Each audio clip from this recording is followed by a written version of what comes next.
পাতলা করে ঝিঙে দিয়ে আলু দিয়ে, একটা টমেটো দেবো, ঝিঙে কেটে রেখেছি, আলুগুলো সিদ্ধ করে রেখেছি, আর এখানে মশলা বেটে রেখেছি, আদা, কাঁচা লঙ্কা আর অল্প একটু জিরে।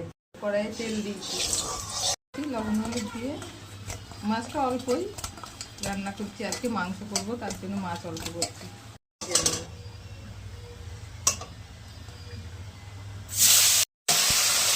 মাছগুলো ভাজা, লঙ্কা দিলাম, একটু কালো জিরে ফোড়ন দিলাম,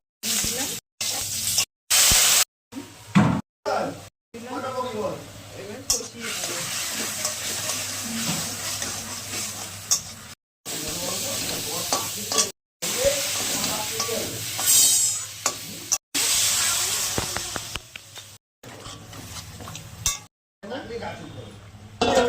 আলু দিয়ে বাটা মাছের কাঁচা লঙ্কা জিরে আদা বাটা,